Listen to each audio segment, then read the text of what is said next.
Bueno, mis queridos hermanos, pues vamos a continuar esta tarde, si el aire me permite, porque ya me regresó las hojas por aquí, ahí está, se cierra. Vamos a continuar con el capítulo 8 del libro de Hebreos y vamos a retomar esta parte recordando lo siguiente. Este libro de Hebreos que, como sabemos, a lo mejor al principio podría haber parecido a algunos de nosotros como un libro difícil a lo mejor de estudiar o de entender, o a lo mejor había alguna predisposición porque pudiera ser o pudiera presentar temas teológicos un poquito complejos.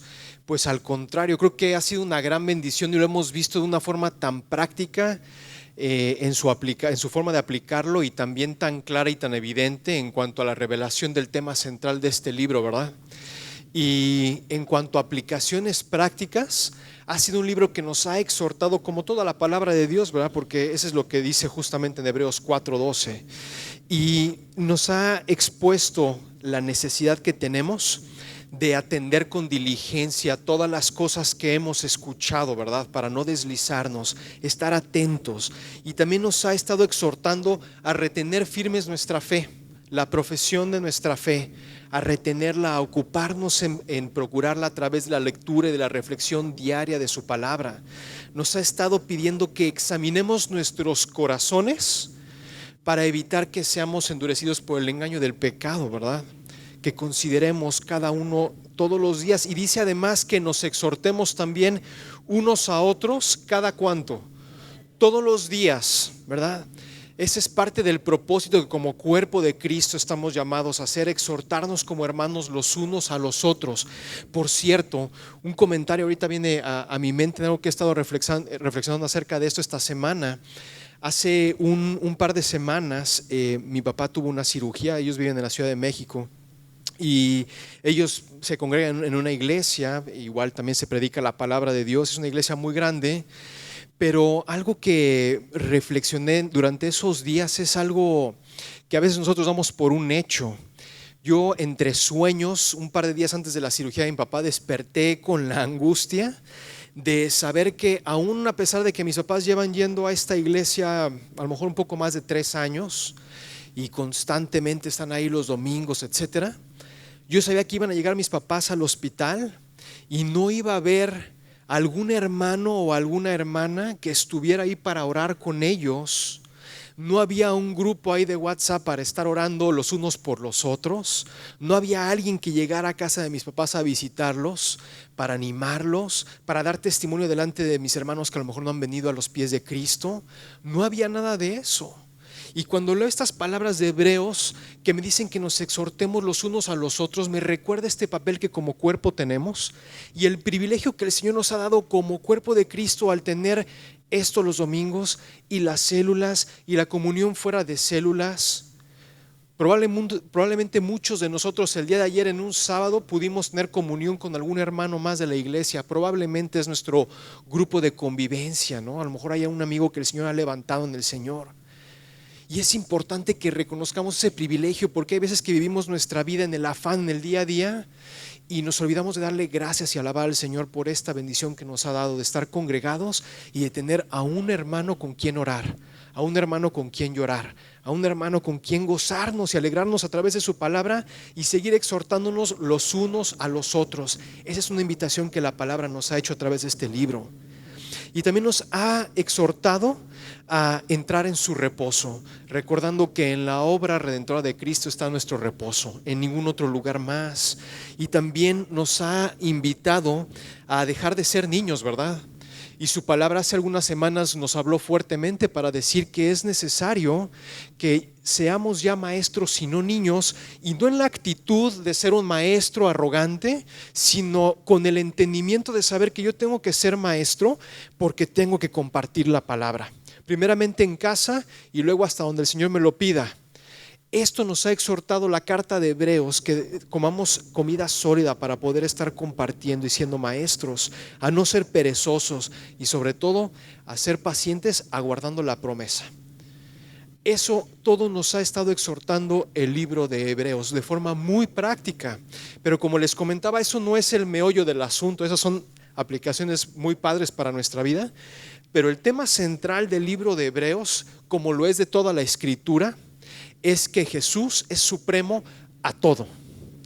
Jesús es supremo a todas las cosas y nos ha puesto unos contrastes increíbles que para nosotros son muy relevantes y para el pueblo hebreo que recibió esta carta eran probablemente en su contexto cultural e histórico aún más relevantes, pero siguen siendo igual de importantes para nosotros.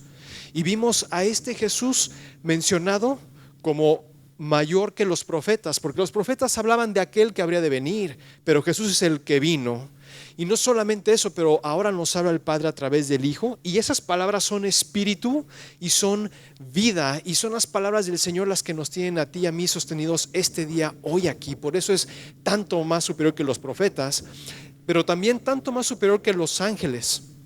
¿Por qué? Porque ¿a cuál de los ángeles jamás dijo el Señor, siéntate a mi diestra hasta que ponga a tus enemigos por estrado de mis pies? ¿O a cuál de ellos les dijo, tu trono, oh Dios, por el siglo del siglo, cetro de equidad es el cetro de tu reino? Ahora es interesante porque ese mismo primer capítulo de Hebreos, cuando vimos en el versículo 7 que los ángeles son ministros del Señor a favor de aquellos de quienes, aquellos de quienes han de recibir la salvación, este capítulo 8 que vamos a estudiar el día de hoy también nos muestra a Jesucristo como ministro del tabernáculo celestial, pero su función obviamente es tanto más superior a la de los ángeles. Los ángeles socorrían a la descendencia de Abraham por la fe, pero ahora el ministerio de Jesucristo, Él siendo el Señor del tabernáculo, el Señor sobre nuestras vidas, tiene un ministerio mucho más poderoso y más relevante para ti y para mí, que sostiene nuestras vidas, que intercede por nosotros en todo momento. Y ahorita lo vamos a ver. Y también ha comparado a Jesús con muchos personajes que para los judíos o para el pueblo hebreo en este entonces eran de suma importancia, como Abraham y Moisés y Josué. Y una y otra vez el libro ha sido claro y el autor de Hebreos nos ha mostrado que Jesús es superior a todo.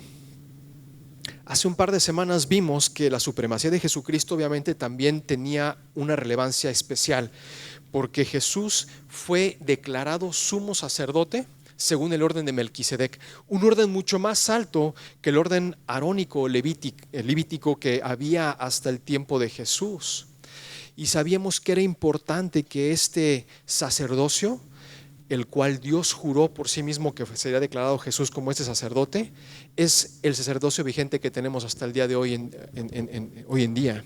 Entonces también incluso comparó a Jesús como un mejor sacerdote, obviamente, porque además reconocimos hace 2 semanas o hace 3 semanas que Abraham, el patriarca, dio los diezmos de todo a este Melquisedec, reconociendo que era superior a él, y que Melquisedec bendijo a Abraham, y dice la palabra que sin duda el mayor bendice al menor. Entonces en esa cuestión vimos que Melquisedec era superior obviamente a Abraham y a cualquiera de los patriarcas, por lo tanto a Leví, a Aarón y a todos los descendientes sacerdotes. Por eso no hay un sumo sacerdote mayor que aquel que es ordenado conforme al orden de Melquisedec, Jesús Señor nuestro. Todo eso lo hemos venido estudiando en esas últimas semanas, estos primeros 7 capítulos del libro de Hebreos, y ahora en el capítulo 8 llegamos a un punto muy especial, porque nos habla también de una superioridad acerca del ministerio de Jesús en un nuevo pacto, que es un pacto superior a un pacto antiguo. Y es un pacto antiguo que estudiamos juntos como iglesia no hace mucho tiempo en el libro de Éxodo, y hoy lo vamos a recordar. Pero este pacto que nos habla a partir de ahora y para siempre es ese pacto que el Señor selló con su sangre en la cruz del Calvario. Este nuevo pacto es un pacto de gracia que no está sujeto al cumplimiento de la ley para ti ni para mí. Está simplemente sustentado en la obra redentora de Cristo Jesús. Y ese nuevo pacto es superior a cualquier otro pacto. Ahora seguimos viendo la superioridad de Jesucristo aún en este nuevo pacto del cual Él es ministro. Entonces, acompáñenme por favor a Hebreos, vamos al capítulo 8 y vamos a comenzar a leer este capítulo, por favor.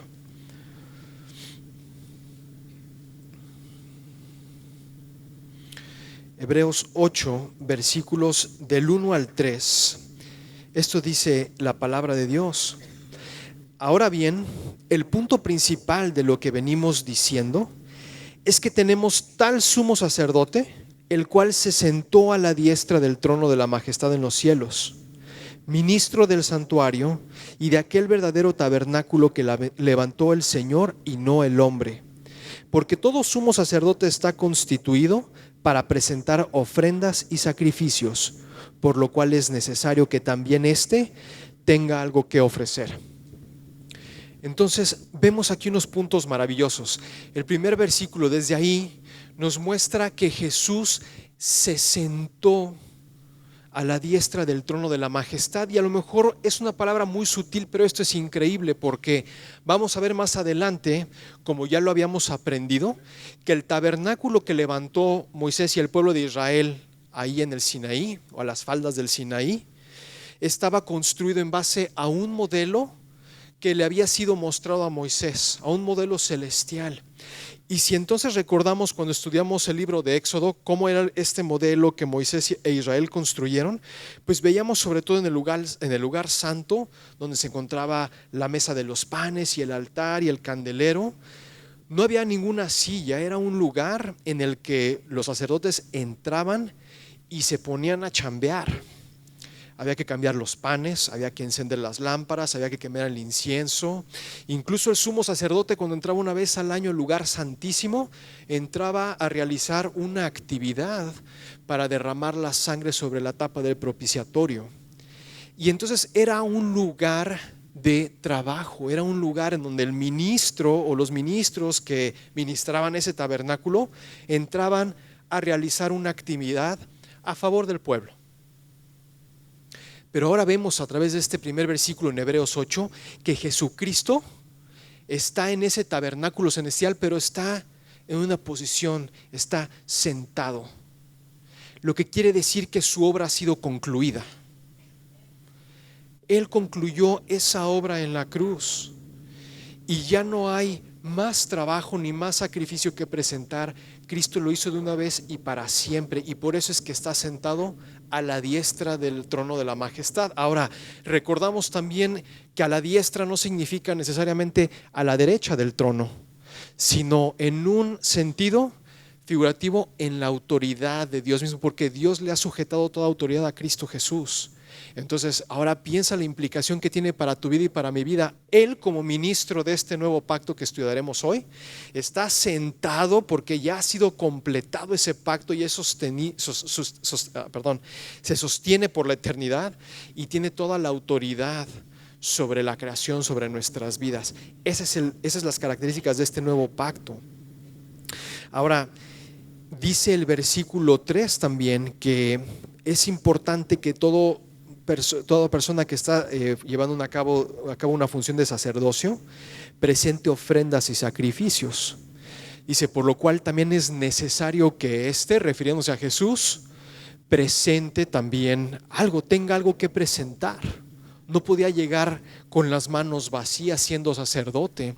Sabemos que el sacerdote tomaba a un animal y lo degollaba, y ese sacrificio era presentado en el altar.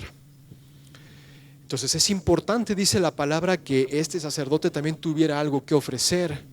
Y para todos es obvio probablemente saber que ese sacrificio fue él mismo y entregando su vida, pero es, creo que, bien importante que lo recordemos y lo leamos, porque ese es de hecho el fundamento y el centro de nuestra fe, la obra redentora en Cristo Jesús. Acompáñame en tu Biblia rápidamente al capítulo 3 del libro de Romanos, por favor.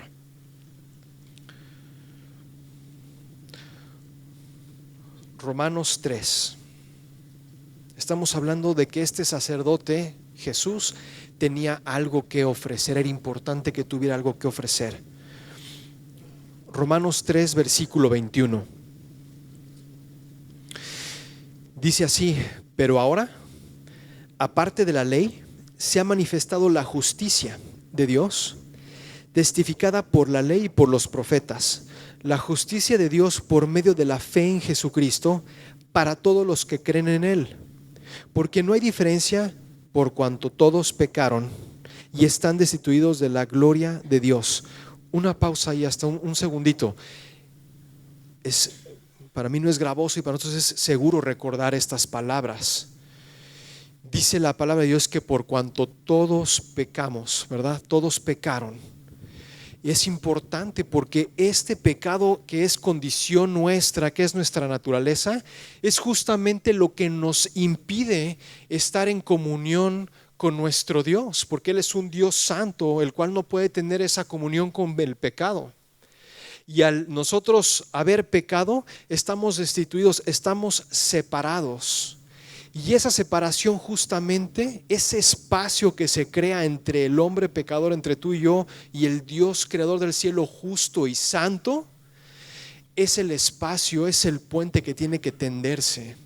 Es justamente el trabajo del sacerdote, pues, unir ese puente, esa separación que existe a través de ese sacrificio. Seguimos leyendo en Romanos 3, habiendo estado destituidos, ¿verdad? Dice: siendo justificados gratuitamente por su gracia, mediante la redención, que es el rescate, en Cristo Jesús, a quien Dios puso como propiciación por medio de la fe en su sangre, para manifestar su justicia a causa de haber pasado por alto en su paciencia los pecados pasados, con la mira de manifestar en este tiempo su justicia, a fin de que Él sea el justo y el que justifica al que es de la fe de Jesús. Entonces, ¿te das cuenta? ¿Tenía algo que ofrecer este sumo sacerdote? Claro que tenía algo que ofrecer, y tenía que ofrecer lo más precioso, que era su vida. No llegó con las manos vacías, era imposible. Él mismo se colgó en el madero. Por eso es importante también que recordemos Juan 10, 17 y 18. Dice el Señor: por eso me ama el Padre, porque yo pongo mi vida para volverla a tomar. Nadie me la quita, sino que yo mismo la pongo. Tengo poder para ponerla y tengo poder para volverla a tomar. Ese es el sacrificio de un sacerdote que sabe que hay que llevar el sacrificio, y él mismo se lleva como sacrificio. Sí, como la víctima inmolada, porque él fue inocente y sin mancha, pero con la total autoridad y el poder de saber que él tenía el poder para tomar su vida y para volverla a tomar de nuevo. Y por eso es que Jesús vive hoy. Él resucitó y Jesús está vivo y está sentado a la diestra de la majestad en las alturas. Ese es el tipo de sacerdote y ese es el tipo de sacrificio que este sacerdote especial tenía para ofrecer por ti y por mí, su propia vida. Sigamos leyendo en Hebreos 8, versículos 4 y 5. Así que si estuviese sobre la tierra, obviamente se refiere a Jesús como sumo sacerdote, ni siquiera sería sacerdote, habiendo aún sacerdotes que presentan las ofrendas según la ley, los cuales sirven a lo que es figura y sombra de las cosas celestiales, como se le advirtió a Moisés cuando iba a erigir el tabernáculo, diciéndole: mira, haz todas las cosas conforme al modelo que se te ha mostrado en el monte. Dice que si Jesús estuviera en la tierra, ni siquiera podría fungir la función de sacerdote, y aprendimos que esto es porque nuestro Señor, en los tiempos de su encarnación, perteneció a la tribu de Judá, y al no ser descendiente de la tribu de Leví, no podía llevar a cabo el sacerdocio. Por eso no podía, estando aún en esta tierra, llevar a cabo esa función. Mas sin embargo, hemos aprendido en el libro de Hebreos que este sumo sacerdote, que es conforme al orden de Melquisedec, traspasó los cielos y ahora está sentado como sumo sacerdote, ejerciendo su ministerio. Por eso es tanto más superior que cualquier otro sacerdote que pudo haber habido antes. Y algo muy importante, algo también que era interesante, es que en ese tiempo, obviamente, los sacrificios que los sacerdotes presentaban pues cubrían el pecado de forma temporal. El derramamiento de sangre cubría el pecado, pero no solamente no tenía implicaciones eternas, sino ni siquiera tenía el poder para poder transformar una vida, que es parte del nuevo pacto que vamos a ver hoy. Ese nuevo pacto y esa sangre poderosa que transforma mentes y corazones para poder ser transformados y ser nacidos en el Espíritu, y eso es algo que el pacto anterior no lo podía hacer. Por eso esa práctica sacerdotal no tenía un fundamento sostenible, no solamente porque era incumplible para el hombre, pero porque no tenía un sacrificio como el de Jesucristo que pudiera ser sostenible para siempre. Ahora, otra cosa interesante que nos hablan estos versículos 4 y 5 es que dice que son sombra y figura. Y esto es algo increíble, porque Si pensamos por un segundo, el modelo que le fue mostrado a Moisés en el Sinaí era un modelo celestial. Y entonces aquello que construyó Moisés y el pueblo era una sombra simplemente de ese modelo celestial. Pero también ese modelo terrenal era una figura de lo que habría de venir. Es algo un poco loco de pensarlo, pero al mismo tiempo este tabernáculo, esta práctica, este ritual, estos sacrificios temporales eran sombra de lo eterno, pero eran también figura de lo que habría de venir en Cristo Jesús. Por eso, no nada más ese sacrificio, pero en sí muchas de las prácticas religiosas judías eran sombra y figura. Acompáñame rápidamente a Colosenses capítulo 2. Fíjate lo que nos dice la palabra acerca de todo esto que eran tipos únicamente. Colosenses capítulo 2, versículos 16 y 17. Dice: por tanto, nadie os juzgue en comida o en bebida, o en cuanto a días de fiesta, luna nueva o días de reposo, todo lo cual es sombra de lo que ha de venir, pero el cuerpo es de Cristo. El cuerpo es de Cristo. Es interesante porque un cuerpo proyecta entonces a través o en obstrucción de la luz la sombra. El cuerpo es de Cristo, todo lo demás era sombra y figura de lo que habría de venir. Sombra, reflejo de lo eterno, figura de lo que habría de venir en Cristo Jesús. Esa era la intención, ese era el propósito de lo que estaba cumpliendo en ese entonces este tipo de sacrificio, este tipo de sacerdocio. Versículo 6, que por cierto ese es el versículo a memorizar. Y con eso recordamos, antes de seguir, si me ayudan por favor con el título de la semana, por favor. Hebreos 8, el sacerdote celestial y sus mejores promesas. ¿Qué son las mejores promesas? ¿Por qué son mejores promesas? Porque son promesas hechas en un mejor pacto. Ahorita lo vamos a ver. Entonces Jesús obviamente es ese sacerdote que ya está en los cielos, lo acabamos de leer, y las promesas de ese pacto son mejores. ¿Cuál es el objetivo? Si son tan amables para poner el objetivo por favor para esta semana. Dice: rendirnos al ministerio del nuevo pacto celestial, que es lo que vamos a empezar a ver a partir del versículo 6, con mejores promesas establecidos por Dios en Jesucristo, su Hijo, Rey y Sumo Sacerdote para siempre. Entonces el versículo 6 es nuestro versículo a memorizar de esta semana y es la transición que habla acerca de este nuevo pacto. Fíjate lo que dice el versículo 6 en Hebreos 8. Pero ahora, tanto mejor ministerio es el suyo, cuanto es mediador de un mejor pacto, establecido sobre mejores promesas. Si te das cuenta, nos habla de tres cosas que son mejores: su ministerio, el pacto y las promesas de este pacto. ¿Por qué es un mejor ministerio este que el anterior? Porque solamente este ministerio puede echar para siempre el pecado. Es un ministerio, piensa, el ministerio es el servicio que ofrecía el sumo sacerdote, el trabajo que hacía en favor del pueblo. Y lo que venían ofreciendo los hijos de Leví era un servicio, un trabajo que era únicamente temporal y no era sostenible. Pero el ministerio o el trabajo que ahora realiza Jesús como intercesor nuestro delante del trono de gracia es eterno y es sostenible. Por eso es un ministerio mejor que el anterior. Pero no solamente es mejor el ministerio, pero es un mejor pacto. Es un mejor pacto, ¿por qué? Porque no dependen de tu capacidad ni de la mía para cumplirse. Ahorita vamos a recordar el pacto anterior, pero sobra con decir, o es suficiente con decir, que este nuevo pacto es mucho mejor porque está sostenido en el sacrificio de Cristo, no en tus capacidades ni en las mías. Si ese fuera la realidad del pacto nuevo, tú y yo estaríamos en grandes problemas, porque no hay ni uno que hubiera podido mantener, como lo vimos en el antiguo pacto, las demandas de la ley. Pero este es un mejor pacto.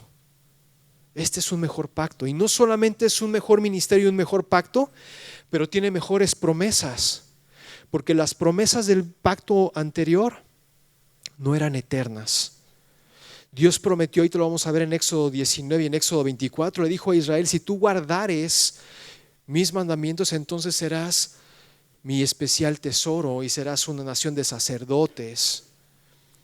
Pero este nuevo pacto, que por cierto viene transliterado de Jeremías 31, es un pacto espiritual que transformará nuestras mentes y nuestros corazones de una forma sobrenatural.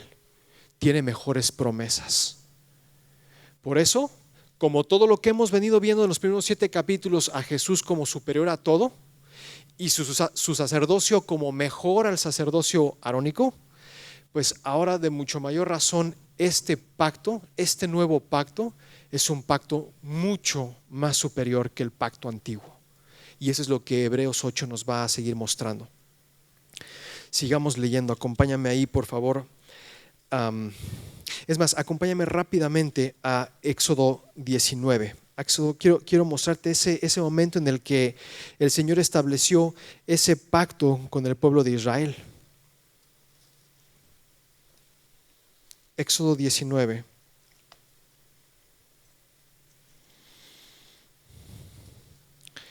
A partir del versículo 5, fíjate lo que está hablando el Señor a Moisés. Le dice: ahora pues, si diereis oído a mi voz y guardareis mi pacto, vosotros seréis mi especial tesoro sobre todos los pueblos, porque mía es toda la tierra, y vosotros me seréis un reino de sacerdotes y gente santa. Estas son las palabras que dirás a los hijos de Israel. Entonces vino Moisés y llamó a los ancianos del pueblo y expuso en presencia de ellos todas estas palabras que Jehová le había mandado, y todo el pueblo respondió a una y dijeron: todo lo que Jehová ha dicho haremos. Y Moisés refirió a Jehová las palabras del pueblo. Dice Moisés al pueblo: estas son las condiciones, ¿cómo ven? Y el pueblo dice: todo lo que el Señor ha dicho, tal cual haremos.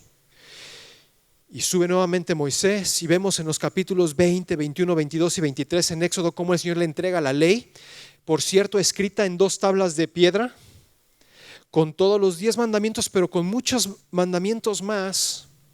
Y baja nuevamente Moisés, y al estar de nuevo de regreso delante del pueblo, hacen sacrificio y manda a Moisés a los jóvenes a sacrificar, ¿te acuerdas? Y fíjate lo que dice en el versículo 7, Éxodo 24, 7. Y tomó el libro del pacto y lo leyó a oídos del pueblo, el cual dijo: haremos todas las cosas que Jehová ha dicho, y ¿qué? Obedeceremos. Entonces Moisés tomó la sangre y roció sobre el pueblo y dijo: he aquí la sangre del pacto que Jehová ha hecho con vosotros sobre todas estas cosas. Y quedó instituido entonces a través del rociamiento de sangre sobre el pueblo, ese primer pacto a través del cual el pueblo de Israel se comprometió y dijo: cumpliremos todas las cosas que hemos oído. Y todos sabemos, los que vivimos de este lado de la cruz, cuál fue la historia, ¿verdad? Y qué pasó. Imagínate si tú y yo estuviéramos llamados hoy a guardar un pacto con Dios a través del cumplimiento perfecto de su ley. Y sabemos que la ley no es mala. Al contrario, la ley es perfecta porque muestra el carácter de Dios. El problema no está en la ley, el problema está en ti y en mí, que tenemos una naturaleza pecadora y que nos fascina, al menos a mí, irnos al monte, que nos hace alejarnos de los caminos del Señor en nuestra carne. Pero por eso este nuevo pacto, lo vamos a leer más adelante, es superior. Porque aun cuando mi carne quiere irse al monte, hay algo más grande dentro de mí que me permite mantenerme caminando en el Señor. Esa es la diferencia del pacto nuevo y el pacto antiguo. Ahora sí, regresemos al libro de Hebreos, capítulo 8.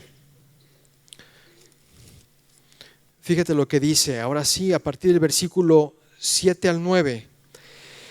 Porque si aquel primero, es decir, ese pacto, hubiera sido sin defecto, ciertamente no se hubiera procurado lugar para el segundo. Porque reprendiéndolos, dice: he aquí, vienen días, dice el Señor, en que estableceré con la casa de Israel y la casa de Judá un nuevo pacto, no como el pacto que hice con sus padres el día que los tomé de la mano para sacarlos de la tierra de Egipto, porque ellos no permanecieron en mi pacto y yo me desentendí de ellos, dice el Señor. Qué tremendo. Qué tremenda declaración por parte del Señor. Y esta es una referencia nuevamente al libro de Jeremías, capítulo 31, versos del 31 al 34. Esta muestra que el Señor hace en Hebreos 8 acerca de sus padres en el desierto no cumplieron el pacto y por eso yo me desentendí de ellos, pero también la promesa del nuevo pacto que vendría están profetizados por Jeremías en el capítulo 31, es la referencia directa a esa promesa, a esa promesa del nuevo pacto, ¿no? En el cual no solamente la descendencia, o más bien la descendencia de Abraham por la fe, la cual nos incluye a nosotros, estaba incluida en ese nuevo pacto, un pacto por mucho más superior al primer pacto. Ahora veamos el contraste. Acuérdense, libros de contrastes, Jesús superior a todo. Ahora vamos a ver este nuevo pacto. Acompáñame ahí adelantito, seguimos leyendo versículos 10 al 12. Dice, por lo cual, este es el pacto que haré con la casa de Israel. Después de aquellos días, dice el Señor, pondré mis leyes en la mente de ellos y sobre su corazón las escribiré. Y seré a ellos por Dios y ellos me serán a mí por pueblo. Y ninguno enseñará a su prójimo, ni ninguno a su hermano diciendo, conoce al Señor, porque todos me conocerán desde el menor hasta el mayor de ellos. Porque seré propicio a sus injusticias y nunca más me acordaré de sus pecados y de sus iniquidades. ¿Qué contraste entre esta promesa del pacto nuevo y el pacto antiguo? Un pacto de gracia. Recordamos nuevamente lo que significa la gracia. La gracia es ese favor inmerecido de Dios, el cual ni tú y yo podríamos haber alcanzado en nuestros méritos, pero el Señor tuvo a bien darlo y mostrarlo a aquellos a quienes había elegido desde antes de la fundación del mundo. Esa es la gracia, que aún siendo tú y yo pecadores, Cristo murió por nosotros. En eso muestra Dios su amor, su gracia para con nosotros. Ese es el punto de este nuevo pacto. Y vemos las características o las promesas increíbles. ¿Te acuerdas que vimos que este nuevo pacto tendría mejores promesas? Fíjate el tamaño de promesas que tiene este nuevo pacto y gocémonos juntos mientras lo vemos. Primera promesa dice, pondré mis leyes en la mente de ellos. Fíjate qué increíble. ¿Quién entendió la mente de Dios? Hace unas horas platicaba con un joven ahí en Reynosa y me decía, es que hay veces que no entiendo lo que está escrito, ¿no? Me cuesta trabajo conectar todos los puntos. Y yo le decía, bueno, no eres tú ni porque seas joven, a mí me pasa todos los días. ¿Quién entendió la mente de Dios? ¿Cómo podríamos tú y yo decir que entendemos exactamente a Dios, toda su escritura? Por mucho que seas un teólogo bien preparado y de seminario o te sepas toda la palabra de memoria, nadie puede entender la mente de Dios. Sus caminos son inescrutables, simplemente es imposible. El pastor lo comenta, ¿va? Con esta pequeña bulbito, querer entender a la mente creadora de este universo es imposible. Mas, sin embargo, de forma sobrenatural, el Señor ha puesto su ley en nuestras mentes. ¿Y a qué se refiere con su ley en nuestras mentes? Que antes tú y yo teníamos una forma de pensar en la que solamente queríamos buscar las cosas temporales. Nuestro propósito, el entendimiento de lo que era nuestro propósito en esta vida, estaba sujeto a lo material, a lo que veíamos, al dinero, al éxito, a la fama, a los afanes. Y no que no batallemos con ello todos los días, aún en nuestra condición caída, pero hoy, de forma milagrosa, entonces el Señor ha puesto su ley en nuestras mentes y ahora entendemos que nuestro propósito va mucho más allá de lo que el mundo tiene para ofrecernos. Esa ley en la que podemos meditar todos los días está guardada en nuestras mentes y a lo mejor, aunque no la entendamos al 100%, está grabada ahora aquí. Y ahora hay un entendimiento, hay un propósito diferente en tu vida y en la mía. ¿Te das cuenta por qué es mejor esa promesa? Pero no nada más acaba ahí. Ese es el inicio únicamente de sus mejores promesas. Dice también que su ley estaría escrita en nuestros corazones. Imagínate qué increíble. No solamente es algo que racionalmente, por cierto, regresando al punto anterior de la ley escrita en nuestras mentes, nos recuerda Romanos 12:2, 1 y 2, pero especialmente 2. Nuestra mente se va transformando a través de la renovación de nuestro entendimiento, y ahora podemos comprobar cuál es la buena voluntad de Dios para nuestras vidas, y es agradable y es perfecta. Así es que tenemos que estar presentando nuestros cuerpos en sacrificio vivo todos los días para darle mantenimiento precisamente a esta renovación, a esta transformación que es a través de su palabra, para que nuestra mente siga siendo renovada todos los días. Esa ley está escrita y le estamos dando mantenimiento. Ahora sí, regresando al punto en los corazones, es increíble porque no nada más ahora podemos tener la mente de Cristo, pero ahora también en nuestros corazones este nuevo pacto graba su ley. Y ahora podemos, en lugar de tener un corazón de piedra entenebrecido, podemos tener un corazón circuncidado con la ley del Señor escrita en ella, o escrito en estos corazones. Acompáñame rápidamente aquí a Ezequiel 36, que es algo muy similar. Ezequiel 36, 26 y 27. Allá atrásito, Ezequiel 36, 26 y 27. Fíjate la promesa que está haciendo aquí el Señor. Os daré corazón nuevo y pondré espíritu nuevo dentro de vosotros, y quitaré de vuestra carne el corazón de piedra y os daré un corazón de carne. Y pondré dentro de vosotros mi espíritu, y haré que andéis en mis estatutos y guardéis mis preceptos y los pongas por obra. Es la obra completa del Señor transformando nuestra mente, nuestro corazón, dando su espíritu para que tengamos vida ahora sí juntamente con Cristo y podamos andar en sus estatutos y podamos llevar a cabo su obra. Él es el que pone en nosotros el querer, tanto el querer como el hacer. Y esas promesas son las promesas de este nuevo pacto. Un pacto lleno del poder en el Espíritu, que es sostenible, que a pesar de que vamos en sentido contrario en nuestra carne, el poder del Espíritu, esa vida nueva que tú y yo tenemos en Cristo Jesús, nos detiene y nos lleva a pensar y nos lleva incluso a amar a Dios de forma sobrenatural, cuando antes tú y yo éramos enemigos de Dios y estábamos apartados por completo de Él. Incluso ahora podemos amar a sus otros hijos, a nuestros hermanos. Dicho sea de paso, que sigamos exhortándonos los unos a los otros en amor todos los días. Esa es la capacidad sobrenatural que Dios pone con este nuevo pacto sobre los corazones de sus hijos, el poder amarnos los unos a los otros, a Él por sobre todas las cosas y a nuestro prójimo, cuanto más a nuestros hermanos, como a nosotros mismos. Esa es la promesa que va a ser cumplida en la vida de los redimidos.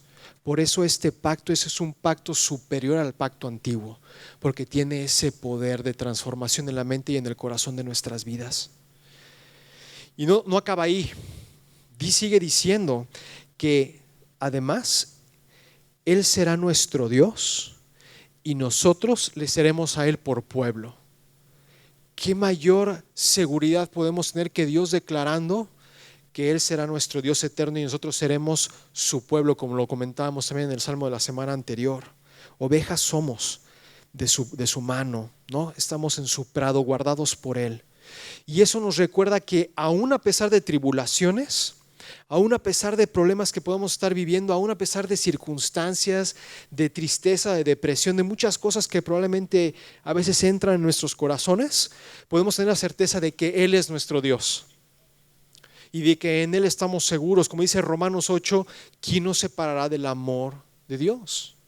O sea, no hay nada que pueda separarnos de ese amor del Señor. Pero eso es algo que tú y yo tenemos que tener tatuado en nuestra mente y en nuestro corazón, porque cuando vienen los tiempos de prueba y viene una enfermedad o viene una tribulación de trabajo o viene incertidumbre o a un tema legal, algo, empezamos en nuestra naturaleza a flaquear y a desconfiar del Señor. Y escucha el pacto que Él hizo con Israel, el Israel en la fe. Él es nuestro Dios y nosotros somos su pueblo. Y ese es un pacto unilateral. El Señor lo hizo y lo confirmó con su Hijo en la cruz. Esa promesa tienes que hacerla tuya. Tenemos que hacerla nuestra. No acaba ahí.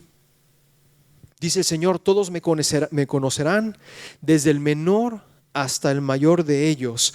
Y esto obviamente también tiene un tinte profético, mesiánico, y sabemos que el momento en el que el Señor regrese y instaure de nuevo su reino, todos le conocerán. Y dice además la palabra, dicho sea de paso, que toda rodilla se doblará delante de Él y toda lengua confesará que el Señor es lo que Jesucristo es el Señor.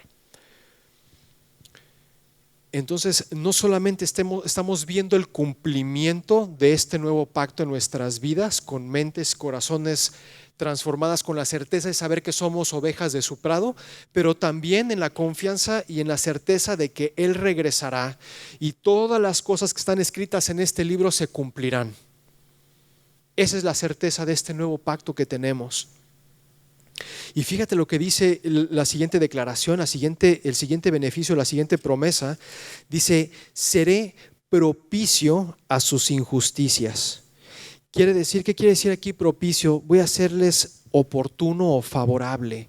Aún a pesar de tus injusticias, aún a pesar de tu pecado, de tu iniquidad, yo te voy a hacer propicio. Y lo que hemos aprendido a través de la palabra es que lo único que busca el Señor no es un cumplimiento perfecto de la ley, sino un corazón contrito y humillado, que tenga la humildad, valga la redundancia, como dicen en mi pueblo, de ponerse de rodillas delante de Él y confesar nuestros pecados. Fíjate esos versículos para recordar. Primera de Juan 1:8 en adelante dice, si decimos que no hemos pecado, nos engañamos a nosotros mismos y la verdad no está en nosotros. Si confesamos nuestros pecados, Él es fiel y justo para perdonar nuestros pecados y limpiarnos de toda maldad. Si decimos que no hemos pecado, le hacemos a Él mentiroso y su palabra no está en nosotros. Y el capítulo 2 comienza diciendo esto: hijitos míos, estas cosas os escribo para que no pequéis. Y si alguno hubiere pecado, abogado tenemos para con el Padre, ahí en el trono de la gracia. ¿A quién? A Jesucristo el justo, el ministro de este nuevo pacto. Y Él es la propiciación por nuestros pecados. ¿Te das cuenta cuál es la función que Él está llevando a cabo? El ministerio en el tabernáculo eterno, en la presencia del trono de la majestad, donde Él está también sentado y reina y gobierna por la eternidad. Ese pacto está sustentado en este mismo ministro de quien estamos hablando, el cual no toma en cuenta tu iniquidad, sino que la desecha. No toma en cuenta tu injusticia, sino que Él, siendo inocente, pagó y hizo justicia. Y la última promesa de este pacto: y nunca más me acordaré de sus pecados y de sus iniquidades. Es increíble poder pensar, la verdad es que es inaudito. No sé si tú tengas la capacidad para abstraer en tu mente, pero a mí no me da para pensar cómo el Señor va a borrar por completo, jamás tendrá memoria de todo lo que tú y yo hicimos para vituperar su nombre, porque mira que lo hemos hecho. Y no nada más antes de nuestros días en Cristo, pero también aún después de haber venido y haber sido redimidos por su sangre. Tú y yo hemos vituperado su nombre, y aún esas iniquidades Él jamás tendrá memoria de todo ello. Estos versículos en Miqueas 7, 18 y 20 me encantan. Fíjate lo que dice Miqueas 7, 18, 20. ¿Qué Dios como tú, que perdona la maldad y olvida el pecado del remanente de su heredad? No retuvo para siempre su enojo, porque se deleita en misericordia. Él volverá a tener misericordia de nosotros, sepultará nuestras iniquidades y echará en lo profundo del mar todos nuestros pecados. Cumplirás la verdad a Jacob y a Abraham la misericordia que juraste a nuestros padres desde tiempos antiguos. Ese es el tipo de perdón que tenemos en el Señor. Enterrará nuestros pecados en lo profundo del mar. Y luego me gocé mucho cuando vimos en Apocalipsis que el mar no será más. Entonces, si nuestros pecados estaban enterrados en el mar y ya no va a haber mar, No va a tener jamás memoria de esos pecados. Es inaudito. Este es ese pacto de gracia. Por eso es un pacto de gracia. No lo merecíamos. Jamás lo habremos podido alcanzar. Es más, ni siquiera lo soñábamos remotamente tú y yo antes de ser redimidos por Cristo, antes de que Él pusiera su ley en nuestras mentes y en nuestros corazones. Jamás siquiera sabíamos que existía siquiera. Y sabes algo, este pacto ha existido desde la eternidad y hasta por la eternidad. Y tú y yo no sabíamos, vivíamos con una identidad equivocada, pensando que éramos otra cosa menos ovejas de su prado. Y ahora en su misericordia, Él nos ha revelado y nos ha dicho, mira mi pacto eterno. Y estas son sus promesas. Ese es el pacto de gracia que es por tanto superior al pacto antiguo. Si vemos ahí rápidamente un cuadrito, vamos a ver un comparativo. Eso lo vamos a tener seguramente en las hojitas para las células, pero básicamente podemos ir viendo los contrastes entre el antiguo pacto y el nuevo pacto, ¿verdad? Obviamente cuando fue más o menos hecho en el Sinaí. Por cierto, el nuevo pacto, ¿dónde fue promulgado, digamos? ¿Dónde fue prometido? En el aposento alto, durante la última cena. El Señor lo dijo. Y el mediador de este pacto es Jesucristo, ¿no? 1 Timoteo 2, 5, 6 dice, porque hay un solo Dios y un solo mediador entre Dios y los hombres, Jesucristo hombre, el cual, otra vez, se dio a sí mismo en rescate por todos, de lo cual se dio testimonio a su debido tiempo. El pacto antiguo fue anunciado pues ahí en Sinaí, y el nuevo pacto fue anunciado por nuestro Señor en Jerusalén. Acompáñame a esa escena, es algo que hemos leído y cada vez que tomamos la cena del Señor recordamos esas palabras y ese tiempo, pero es algo que nos debe de causar un gozo tremendo. Acompáñame a Mateo 26.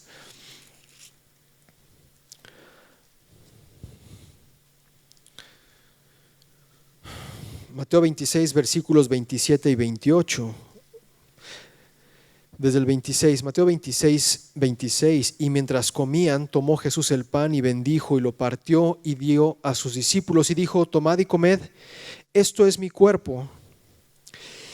Y tomando la copa y habiendo dado gracias les dio diciendo, bebed de ella todos, porque esto es mi sangre del nuevo pacto, que por muchos es derramada para remisión de los pecados. Ahí Jesús estaba prometiendo pues ese nuevo pacto.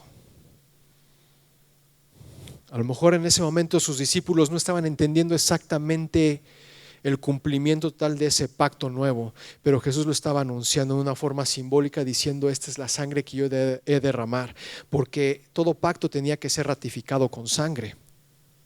Ahora, ¿cómo fue ratificado? En el antiguo pacto vimos en Éxodo 24 que se hicieron sacrificios y entonces Moisés, ¿qué hizo? Roció esa sangre sobre el pueblo y aún sobre el libro del pacto y quedó sellado ese pacto. Este nuevo pacto quedó ratificado en la cruz del Calvario. Juan 19:30, allá adelante, acompáñame en tu Biblia, Juan 19:30.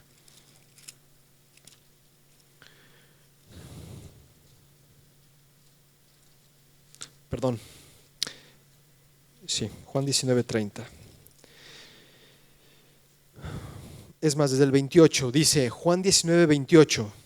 Después de esto, obviamente está colgado el Señor en el madero ya, y dice, después de esto, sabiendo Jesús que ya todo estaba consumado, dijo, para que la escritura se cumpliese, tengo sed.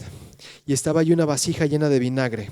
Entonces ellos empaparon en vinagre una esponja y poniéndola en un hisopo, se la acercaron a la boca. Cuando Jesús hubo tomado el vinagre, dijo, consumado es. Y habiendo inclinado la cabeza, entregó el espíritu. Ahí quedó sellado este nuevo pacto, con su propia sangre, no con sangre de animales, no con sangre temporal que no tiene poder para transformar, sino con la sangre de su propio cuerpo. Las condiciones del pacto antiguo, el cumplimiento perfecto y cabal de la ley. Y las condiciones de este nuevo pacto, ninguna es para ti, para mí, únicamente el sacrificio de nuestro Señor en la cruz, la obra redentora de Cristo Jesús.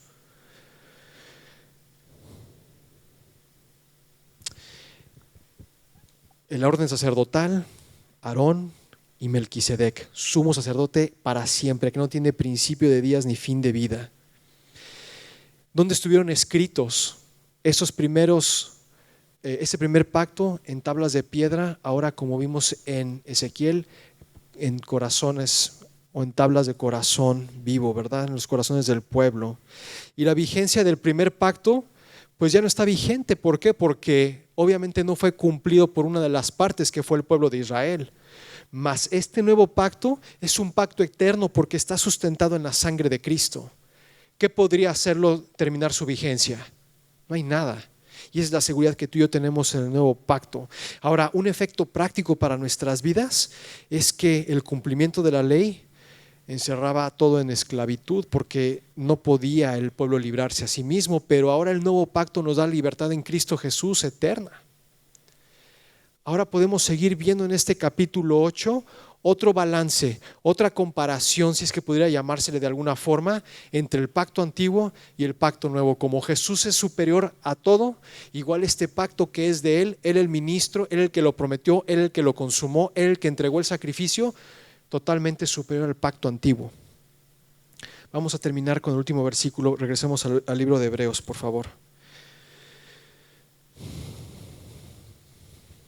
Hebreos 8:13 dice: al decir nuevo pacto, ha dado por viejo al primero, y lo que se da por viejo y se envejece está próximo a desaparecer. Ahora, este versículo y el anterior, cuando decía que si Jesús estuviera aquí en la tierra no podría ni siquiera ejercer el sacerdocio, son dos coordenadas que nos ratifican un poco el tiempo en el que este libro fue escrito, que fue un poco antes de la destrucción del templo, en el que todavía se llevaban muy probablemente sacrificios animales. Y el Señor está diciendo a través del autor de Hebreos: este pacto antiguo ya envejeció, ya caducó y está pronto a desaparecer, como todo lo que envejece y todo lo que se hace viejo. Y eso creo que también nos recuerda a ti y a mí que nuestra vida temporal va a caducar. Va a llegar un momento en el que tú y yo estemos siendo comidos por los gusanos. Pero en este nuevo pacto que el Señor nos ha dado en la sangre de su Hijo, tenemos la certeza de vida eterna y las promesas que hoy estamos viviendo ya otra vez a través de una mente y un corazón transformados, de la certeza de saber que Él es nuestro Dios, que nos llevará hasta sus sendas eternamente. Ese es el pacto nuevo que tenemos hoy en día, esa es la certeza en nuestro corazón. Vamos a finalizar leyendo una porción del Salmo 103 y con eso terminamos. Acompáñame a Salmo 103, versículos 7 y 14, del 7 al 14. Salmo 103.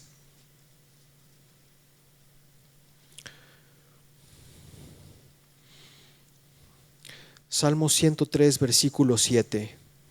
Dice así la palabra de Dios: sus caminos notificó a Moisés, y a los hijos de Israel sus obras. Misericordioso y clemente es Jehová, lento para la ira y grande en misericordia. No contenderá para siempre, ni para siempre guardará el enojo. No ha hecho con nosotros conforme a nuestras iniquidades, ni nos ha pagado conforme a nuestros pecados. Porque como la altura de los cielos sobre la tierra, engrandeció su misericordia sobre los que le temen. Cuanto está lejos el oriente del occidente, hizo alejar de nosotros nuestras rebeliones. Como el Padre se compadece de los hijos, se compadece Jehová de los que le temen, porque Él conoce nuestra condición, se recuerda que somos polvo. Si recordamos nuevamente el objetivo de la semana, por favor. Rendirnos al ministerio del nuevo pacto celestial que tiene mejores promesas. Hemos visto en este capítulo 8 de la palabra, en el libro de Hebreos, que este nuevo pacto que fue sellado por Cristo es mucho más superior, que es sustentado por un mejor ministro, tiene mejores promesas. es eterno. Y entonces lo que nos invita a la reflexión de esta semana es que tú y yo nos rindamos a este nuevo pacto, entendamos y vivamos en la fe de saber que el Señor está transformando nuestras mentes y nuestros corazones para servirle. Que tengamos la certeza que a través de tribulaciones que tengamos que pasar y de incertidumbres, recordar que Él es nuestro Dios y que nosotros somos su pueblo. Esa es la certeza de este pacto. Y que a pesar de que haya iniquidad e injusticia en tu vida, recuerdes que el Señor ha prometido no volver a tener memoria de ellas, sino hacerlas y enterrarlas en la profundidad del mar. Tan solo te pide el Señor que vengamos con un corazón contrito y humillado a pedirle perdón cada vez que pecamos delante de Él. Este es el pacto nuevo que el Señor ha sellado a través de la vida de su Hijo. No hay nada superior. Seguimos viendo, como lo seguiremos viendo por el resto del libro de Hebreos, la superioridad de nuestro Señor Jesucristo por encima de todas las cosas. Cierra tus ojos y vamos a orar. Bendito Padre, gracias te damos, Señor, en esta tarde porque nos has permitido abrir tu palabra, Señor. Poner nuestros ojos, Señor, y con este entendimiento transformado que tú nos has dado, en el cual has puesto tu ley, Señor, con este corazón, Señor, de carne y no de piedra que tú nos has dado, Señor, donde también has escrito tu ley, es que hemos podido escudriñar este texto esta tarde, Señor.